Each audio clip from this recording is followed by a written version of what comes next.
নমস্কার, নটুবাবুর হেসেলে সবাইকে আরও একবার স্বাগত জানাই। আজ আবার একটি রেসিপি, এটি নতুন বলবো না, কারণ এটি প্রত্যেকের বাড়িতে প্রায় প্রতিদিন এই ধরনের রান্না হয়। এইটাই রান্নাটার জন্য আর নতুন করে কিছু বললাম না। এটি একটি মাংসের কষা বা কষানো ঝোল বলা যেতে পারে। বাইরে প্রচণ্ড বৃষ্টি হচ্ছে, তাই ভাবলাম আজকে একটু মাংসের ঝোল করি। তাছাড়া আমাদের বাড়িতে আজকে গেস্টও এসেছেন, তাই মাংসের পরিমাণটাও একটু বেশি আর কড়াইটাও বেশি বড়। তো চলুন রান্নায় যাওয়া যাক। প্রথমে তেল দিয়ে দিলাম, একটু গরম মশলা, যেটা এলাচ, দারচিনি, লবঙ্গ থাকে, ওইগুলোই দিয়ে নিলাম। তারপরে একটু পেঁয়াজ কুচি, একটু টমেটো কুচি দিয়ে ভালো করে ভেজে নেব। পেঁয়াজ এবং পেঁয়াজ কুচিটা দিয়ে অল্প একটু লবণ দিয়ে ভালো করে নেড়ে নিচ্ছি, কারণ পেঁয়াজটা থেকে অনেকটা পরিমাণে জল বেরোয়। আর পেঁয়াজটা একটু ভাজা ভাজা না হয়ে গেলে, তার আগেই যদি আমি মশলাটা দিয়ে দিই, তাহলে পেঁয়াজটা ভালো করে ভাজা হয় না। তাই ভালো করে পেঁয়াজগুলো ভেজে নিচ্ছি। ভেজে নেওয়ার পরে খানিকটা টমেটো কুচি দিয়ে দেব। এই রান্নাটা আপনারা সবাই প্রায় প্রতিদিন করেন, এই রান্নাটা নিয়ে বিশেষ কিছু বলার নেই। শুধু একটি কথা বলার আছে, যারা আমরা রান্না করি, বাড়িতে ভালোবেসে রান্না করি, আর আমাদের যারা বাড়ির অন্য কাজ করি বা যে কোনো আমরা যারা হাউসওয়াইফ, তারা যদি আমরা একটা দিন কাজ না করি বা আমরা যদি একটা দিন ছুটি নিই না, তাহলে বাড়ির অন্যান্য সদস্যরা অনেকটাই অসুবিধায় পড়ে যায়। তো এই কথাটা অবশ্যই মাথায় রাখা উচিত।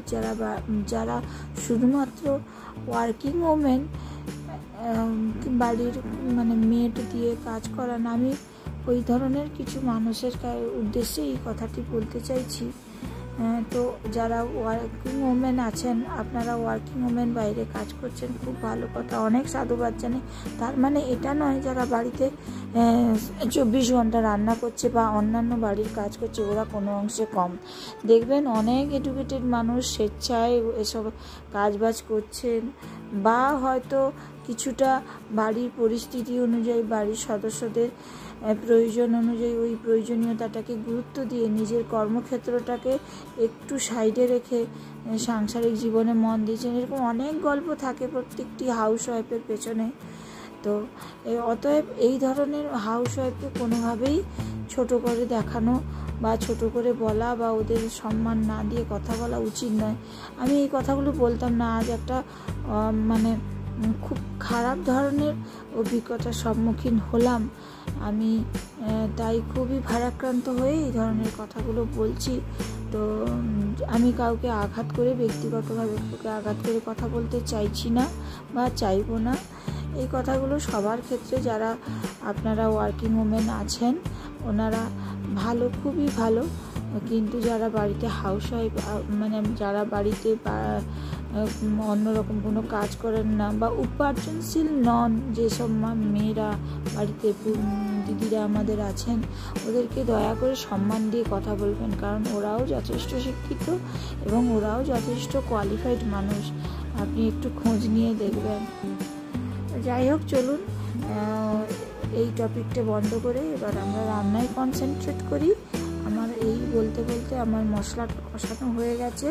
মশলায় আর কিছুই দিইনি, একটু আদা বাটা, রসুন বাটা, গুঁড়ো লঙ্কা, হলুদ গুঁড়া, এইগুলোই দিয়ে মশলাটা কষিয়ে নিয়েছি। তারপরে একটু একটু করে মাংসগুলো দিয়ে দিচ্ছি। মাংসগুলোকে দিয়ে ভালো করে নেড়ে নেব।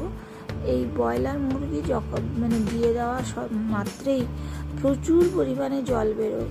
তো এই জলটা আমরা হাই ফ্লেমে জলটাকে নিয়ে নেব। আর দেখবেন এই মাংসটা যখন আমরা ম্যারিনেট করে রাখবো না, এই ম্যারিনেট করার পরে যে জলটা বেরোবে, ওই জলটা কখনোই দেবেন না। এতে মাংসের রান্নার স্বাদ ভালো হয় না, বিশেষ করে ব্রয়লারের ক্ষেত্রে। আমি তো কখনোই দিই না, আমার ভালো লাগে না, তাই আমি দিই না। আর একটা জিনিস হলো, যেটা ব্রয়লার মাংসের ক্ষেত্রে আমি এটা ব্যক্তিগত আমার অভিজ্ঞতা থেকে বলছি, তো এক্ষেত্রে লেবুটা ব্যবহার করবেন, বা ভিনিগার থাকলে অবশ্যই ভিনিগার ব্যবহার করতে পারেন। অবশ্যই জোর দিবেন লেবুর ক্ষেত্রে, কারণ ওটা তো অর্গ্যানিক। তো ওটার ক্ষেত্রে জোর দেবেন। আর একটা জিনিস হচ্ছে এখানে টক দই ব্যবহার করা মানে কম হলেই ভালো হয়, কারণ টক দইতে আমার অতটা ভালো লাগে না, ওটা খাসি মাংসের ক্ষেত্রে খুবই ভালো লাগে। তো এই ছিল আজকের টিপস। এরপরে মাংসটা কষানো হয়ে যাওয়ার পরে আমরা আলু দিয়ে দিয়েছি। এই মাংসের ঝোলে আলু পড়বে না এটা হতে পারে না, তাই না বলুন? কারা কারা মাংসের ঝোলের আলু পছন্দ করো আমাকে একটু কমেন্ট করে জানিও। আর একটু তার সাথে কাঁচা লঙ্কা অবশ্যই দিয়ে দেবেন, এতে খুব সুন্দর একটা গন্ধ বেরোয়। এটা দিয়ে আমি আগে কিন্তু এটা দিতাম না, জানতামও না সেভাবে। আমি আগে কিন্তু কোনোদিনই সেভাবে রান্না করিনি। এখানে আমার শ্বশুরবাড়িতে আমি বললাম না নিউক্লিয়ার ফ্যামিলি, আমরা মানে শুনেছি joint family, big family, small family. আমাদের ফ্যামিলিটা হচ্ছে নিউক্লিয়ার ফ্যামিলি, বলতে গেলে ন্যানো ফ্যামিলিও বলা যায়। মানে পরিবারের সদস্য সংখ্যা খুবই কম। আমি এবং আমার হাজব্যান্ড এবং আমার একটা ছোট্ট 6 বছরের বাচ্চা আছে, আর শ্বশুরবাড়ি থাকার মধ্যে আমার বৃদ্ধ শ্বশুরমশাই আছেন। এই হচ্ছে আমার পরিবার। আমি আমার পরিবারের মধ্যে আপনাদেরকে সবাইকে স্বাগত জানাই। আপনারা আমাদের পরিবারকে বড় করে তুলুন, আরও ভালো করে তুলুন, আরও সমৃদ্ধ করে তুলুন। নতুন নতুন অভিজ্ঞতার সম্মুখীন হচ্ছি, নতুন নতুন ভালো লাগা তৈরি হচ্ছে আপনাদের জন্য। আমার এটা সত্যিই ভালো লাগছে। ব্যাস এবারে মাংসটায় আলু দিয়ে ভালো করে নেড়ে টেড়ে তারপর দেখবো যখন কষানো হয়ে যাবে, সেক্ষেত্রে আমি গরম জল দেব। কখনোই মানে এই মাংসের ঝোলে আমি ঠান্ডা জল ব্যবহার করি না, কারণ এতে রঙটা ভালো হয় না, কালারটা ভালো আসে না।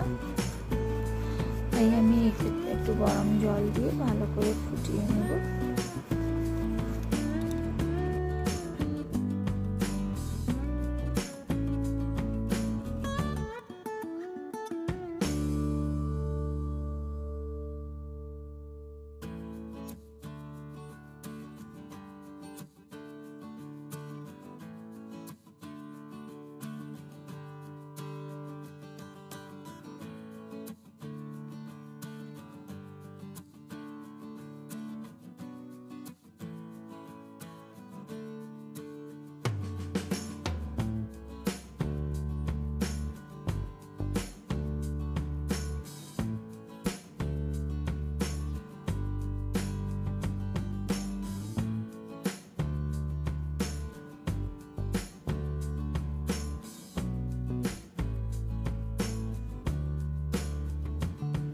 ব্যাস মাংসটা বেশ ভালো করে কষিয়ে নিয়েছি।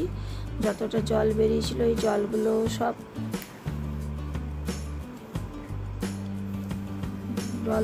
সব ফুটে গেছে।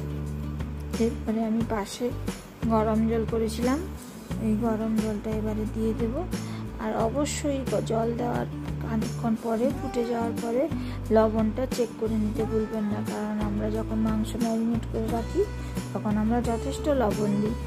আর তারপরে আমরা এই জলটা অ্যাড করলাম, এর ফলে লবণটার একটু তারতম্য হতে পারে। তো যে যার ফ্যামিলির চাহিদা অনুযায়ী লবণটা আপনারা চেক করে নেবেন।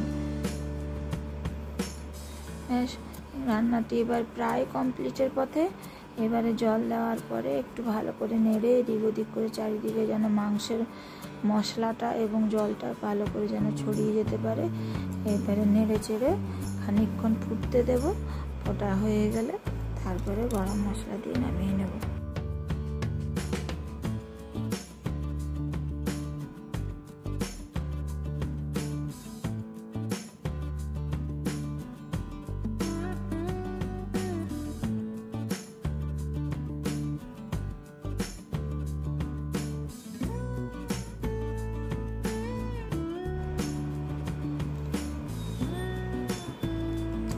আমাদের হয়ে গেছে, আমাদের মাংসটা এখন প্রায় কমপ্লিটের পথে। দেখুন কি সুন্দর কালারটা এসেছে, তাই না?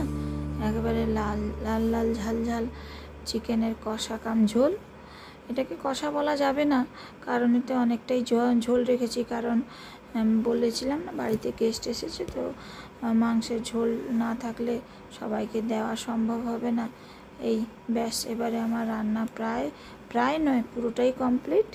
উপর থেকে একটু গরম মশলা ছড়িয়ে দিয়েছি, তো বন্ধুরা, কেমন লাগছে আমার রান্না, খেয়ে একবার এইভাবে রান্না করে দেখুন বাড়িতে।